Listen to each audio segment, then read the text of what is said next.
Salut. Euh, Mon coup de gueule du vendredi est lié à une conférence à laquelle j'ai assisté hier, organisée par la ville, présentée par un certain docteur PhD, avec plein de choses. J'étais vraiment déçu. Le sujet était la gestion du stress, mais je pense que je suis sorti avec plus de stress qu'autre chose. Je m'explique. Premièrement, c'est pas une conférence que je peux donner à des enfants de primaire. Donc le niveau était même en dessous de ça. Mais ce qui m'intéresse de vous parler aujourd'hui, c'est peut-être pas, on va dire, le conférencier lui-même, je pense que vous avez compris. C'est surtout les gens, je veux parler des gens qui étaient présents. Ce sont des gens qui sont venus, qui avaient besoin d'aide, qui ont vécu des moments de stress, d'anxiété, de dépression, de burn-out et qui ont besoin d'être accompagnés.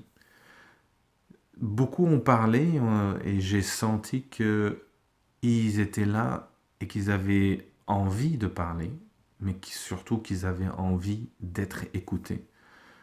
Et le focus d'un des sujets qui est revenu pour certains qui venaient du domaine de l'éducation, qui venaient aussi du domaine de la santé, c'est le fait de se retrouver dans des situations de manque de main-d'œuvre et à travailler comme, on va dire, comme des dingues. Et puis tout le monde aujourd'hui parle le sujet, bah oui, on manque de main-d'œuvre, on manque de main-d'œuvre, qu'est-ce qu'on fait? Les sujets d'immigration, on va chercher à l'étranger, on n'intègre pas comme il faut. Mais en même temps, j'ai réalisé hier, je me suis dit, mais les gens qui sont déjà en poste, les gens qui sont déjà à des limites, à des machines de travail, on les aide même pas. On les aide pas juste par de l'écoute, de leur remonter le moral, de les motiver, de les reformer, de les accompagner. On n'a pas besoin d'avoir la même main-d'œuvre. Déjà, c'est que quand on va les chercher de l'étranger, ça va rajouter plus de complications d'intégration et ça va pas marcher du jour au lendemain. Quand j'écoute aussi toutes les lois qui sortent, qui rentrent par rapport aux étudiants étrangers, par rapport à l'intégration, par rapport aux quotas d'immigration, par rapport aux Français où la fille qui avait un paragraphe en anglais dans sa thèse a été refusée. Il y a plein de choses administratives comme ça. Mais n'empêche que hier, j'avais l'impression d'être presque dans un groupe d'alcoolos anonymes que les gens avaient besoin de parler. C'est fou, comme si quand on leur donnait la parole pour définir ce que c'est le stress, tout ce qu'ils avaient besoin de sortir.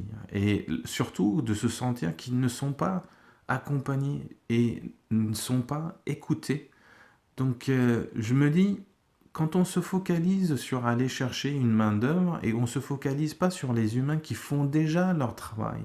Et il y en a beaucoup, ils ont dit qu'ils ne faisaient même pas leur propre travail. Donc ils sont, on va dire, à un poste pour accompagner, que ce soit un enseignant, que ce soit dans l'administration, et qu'ils passent leur temps à éteindre des feux à droite et à gauche. Bah, ces gens-là, je dis, mais qu'est-ce qu'on fait en fait en réalité? C'est quoi comme type d'accompagnement? Et je me suis dit, hier, ils sont venus pour assister à une conférence sur la gestion de stress et avec un certain docteur. Et quand j'ai vu le niveau, je me suis dit, mais c'est pas possible. C'est pas possible. Ces gens-là, on va dire, vont sortir plus stressés que qui sont venus assister à là pour entendre des sottises de ce genre-là. Donc je suis pas là pour juger on va dire la conférence en tant que telle, mais pour soulever un point que dans certains métiers, donc il y a aussi un investissement qui peut être fait sur les humains qui occupent les postes actuellement. D'être accompagnés, d'être écoutés, de leur donner des outils qui peuvent leur permettre de vivre leur vie d'une façon plus saine, plus confortable, pas confortable financièrement, mais confortable mentalement, Parce que ces personnes-là, si on aussi on fait intégrer d'autres qui viennent avec d'autres complications dans un environnement de ce sorte, on va se retrouver à accompagner tout le monde dans de cette façon-là. Donc, la solution, elle n'est pas toujours avec la main-d'œuvre externe. Il y a une solution aussi qui est locale. Il y a une solution qui est interne. Il y a une solution qui est tout simplement humaine. Et j'ai remarqué, en écoutant les gens s'exprimer hier, que, que c'est aussi un manque crucial qui existe là. C'est pas uniquement la main-d'œuvre. Euh, donc voilà, c'est ce que je voulais partager ça avec vous parce que ça m'a touché hier. J'étais à deux doigts de partir de la conférence au bout de 10 minutes d'écoute quand j'ai vu le bonhomme, mais j'ai travaillé ma patience et j'ai plutôt écouté les gens qui étaient présents parce que ça m'intéressait de savoir ce que eux ils vivaient vraiment. Donc du coup j'ai complètement zappé la conférence en tant que telle et j'étais plus attaché aux histoires que j'écoutais hier. Et il y a vraiment quelque chose à faire dans le domaine professionnel aujourd'hui, dans les entreprises, de travailler avec les humains, pas les postes, pas occuper des postes, mais les humains en tant que tels ont besoin aussi d'être considérés, d'être écoutés, d'être aidés.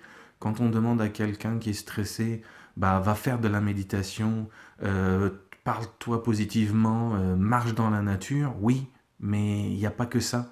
Des gens sont capables de le faire parce ils peuvent prendre leur vie en main d'une façon ou d'une autre, mais la majorité non. La majorité ont besoin aussi d'accompagnement. C'est pour ça qu'il y a des coachs, c'est pour ça qu'il y a des psychologues, c'est pour ça qu'il y a des mentors, c'est pour ça qu'il y a des gens professionnels qui peuvent aussi accompagner, ou des groupes d'entraide, des groupes d'entraide. C'est pas des groupes juste pour parler et échanger des cartes de visite. Il y a des groupes d'entraide qui permettent à ces gens-là aussi d'avancer, ces gens-là de voir la vie d'une autre façon. Tout seul, on ne peut pas s'en sortir.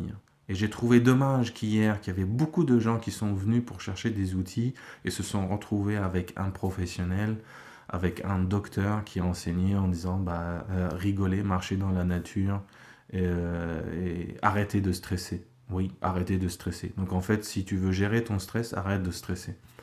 Donc vous voyez un peu le niveau, donc ça m'a quand même permis de faire ma petite vidéo du coup de gueule du vendredi. Bah, si quelqu'un est dans ce domaine-là et que ce module de gestion stress ou ce sujet-là en tant que tel est important pour vous, bah, mettez des commentaires sous la vidéo. Je suis intéressé pour discuter avec vous et monter peut-être un vrai module d'accompagnement qu'on peut faire au sein des entreprises ou même au sein on va dire d'organismes ou directement aux citoyens d'une ville. Donc voici ce que je voulais vous dire aujourd'hui, mon petit coup de gueule du vendredi. Merci de votre écoute.